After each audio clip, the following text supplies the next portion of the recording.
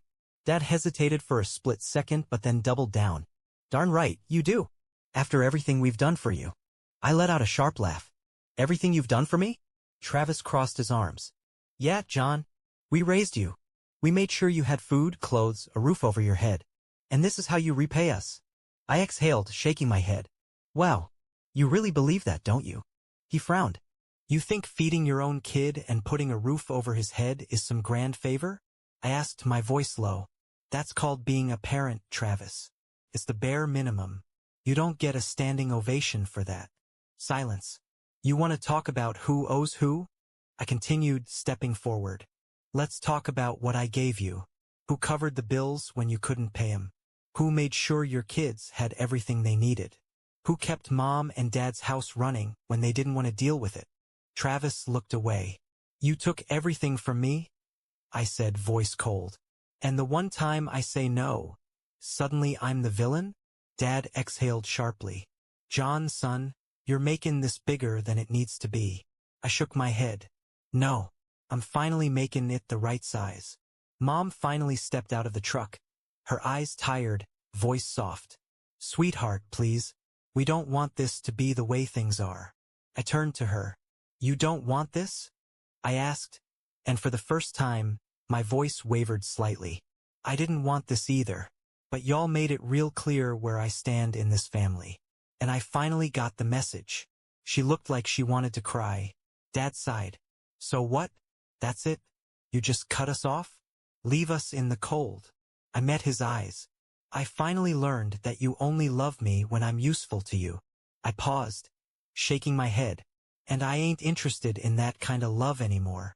Travis muttered a curse under his breath. Dad exhaled sharply. Mom just whispered, John. I walked past them, toward the front door. Before stepping inside, I turned back one last time. Merry Christmas, I said. Then I shut the door. And for the first time in my life, I truly didn't care if they called again. I didn't check my phone the next day. Didn't need to. I already knew how it would go. Mom crying, Dad fuming, Travis cursing my name to anyone who would listen. Same old story, different day. But by midday, when I stepped out onto the porch, I spotted something I hadn't expected. Travis's truck. He was parked at the end of my driveway, pacing in the cold. Hands clenched into fists, breath coming out in sharp clouds, like he was working himself up for something. I sighed, grabbed my jacket, and walked toward him. You lost. Travis turned sharply, eyes wild. You think this is funny? I folded my arms. Depends. What part? He took a step closer, his whole body tense. You ruined my life. That almost made me laugh. Oh? And here I thought I just stopped paying for it. Travis clenched his teeth. You don't get it, do you? Kelly took the kids and went to stay with her parents. She said she's tired of the stress and needs space. She thinks I'm a screw-up, John. Because of you. I raised an eyebrow. Because of me? Or because she finally saw what I've been seeing my whole life? His face went red. I lost everything. And I lost years taking care of a grown man who never once said thank you. I shot back. Forgive me if I don't feel sorry for you. Travis was breathing hard, shoulders rising and falling like he wanted to fight me right there in the dirt. I tilted my head. Go on then, I said. Take a swing. See if that fixes your problems. For a second, I thought he actually would. His fists clenched so tight his knuckles turned white. But he didn't, because deep down he knew. He needed me more than I ever needed him. His shoulders sagged. Just turn it back on, man, he muttered. Fix this. No. He looked up sharply. No. You heard me, I said. I'm done cleaning up your mess. His face twisted in frustration. We're family. I let out a short laugh. Funny how that only matters when you need something. Travis opened his mouth, then shut it. For the first time in his life, he didn't have a comeback. He just stood there, his anger shifting into something else. Panic. Because this time he realized I wasn't bluffing. You don't mean this, he said, shaking his head. You can't. I do, I said simply. And I can. The wind picked up, biting through our coats. Travis looked away, scuffing his boot against the dirt. Dad's really mad, he muttered. Mom won't stop crying. I exhaled through my nose. Not my problem anymore. His head snapped back up. It is your problem. You're the reason they're suffering. I scoffed. No, Travis. You are. You and Dad with your arrogance. Mom with her excuses. You're all real good at pointing fingers, but not one of you ever stopped to ask why I had to be the one keeping everything together in the first place. Travis ran a hand down his face, his frustration boiling over. Fine. You want me to say it? You were the responsible one. The one who worked hard. The one who actually had money. That's why it was your job to help. I narrowed my eyes. No, Travis. That's why it was easier to dump it on me. Doesn't mean it was right. Silence. The weight of my words seemed to hit him then. His breathing slowed. His shoulders dropped. He knew I was right. Finally, he let out a bitter laugh. You know, Dad always said you had a chip on your shoulder. That you were jealous of me. I huffed a quiet laugh. Jealous of what? The handouts? The constant failures? The way Mom and Dad treated you like the second coming of Christ, no matter how bad you screwed up. Travis flinched. I shook my head. Nah. I was never jealous of you, Travis. I pitied you. His jaw tightened. You really mean that? I do, I said. For a long moment, he just stood there, staring at me as if trying to recognize the brother he once knew. The one who always caved. Always forgave. Always took the fall. But that John was gone. Finally, he exhaled and took a step back. Fine, he muttered. You want to do this? You want to walk away? Already did. Travis looked like he wanted to say more, but instead, he just shook his head, turned, and climbed into his truck. The tires kicked up dirt as he peeled out, disappearing down the road. I didn't watch him go. I turned around, walked back up the porch, and shut the door. For the first time in my life, I wasn't the one losing something. I was the one letting go. Update, well, that escalated quickly. Wow. I did not expect this post to blow up the way it did. I've been reading through the comments, and I see that a lot of people have very strong opinions on what I did. Some of you think I went too far. Some think I did exactly what needed to be done. And some of you think I'm the worst person to ever walk the earth. So let's address some of the biggest comments I've seen. You left your own parents to freeze? What kind of person does that? All right, let's get one thing straight. I didn't leave them to freeze. I turned off the power, yes. But their fireplace was working just fine, and they had plenty of blankets. No one was in danger. If I really wanted to be cruel, I could have done this in the middle of a snowstorm or during an actual emergency. Instead, I chose to do it when they had plenty of options. Also, let's not forget, they were the ones who told me I wasn't welcome on Christmas. They made it clear I wasn't part of the family. So why should my money be? You could have just talked to them instead of pulling a stunt like this. Oh, you sweet summer child. Do you really think I never tried to talk to them? I spent years trying to set boundaries, trying to explain that I wasn't an ATM, trying to tell them I couldn't keep covering everything. You know what happened? Every single time I was met with guilt trips, manipulation, and empty promises that things will change. You know what finally made them realize I was serious? This. They didn't care when I was exhausted from work, struggling to balance my own expenses. But the moment they had to experience even a fraction of what I dealt with for years, suddenly it was a crisis. You should have just cut them off permanently instead of playing games. I get why some people feel that way, but here's the thing, I didn't want to cut them off forever. I just wanted them to finally understand what I'd been dealing with. And guess what? It worked. What happened after? Since a lot of people have been asking for an update, here's how things played out after my last post. On the third day, I turned the power back on. I had no intention of leaving them in the dark forever. I just needed them to get a taste of what life without my financial help would be like. And when I did turn it back on, you know what happened? Nothing bad. No one went bankrupt. No one lost their house. You know what actually happened? They simply adjusted. Turns out, my parents did have enough money to cover the bills, they just didn't want to. They had been using my money to afford luxuries while letting me handle the boring essentials like heating and electricity. Once they realized I wasn't going to be their safety net anymore, they simply started living within their means. They still had a nice house. They still had food on the table. The only difference?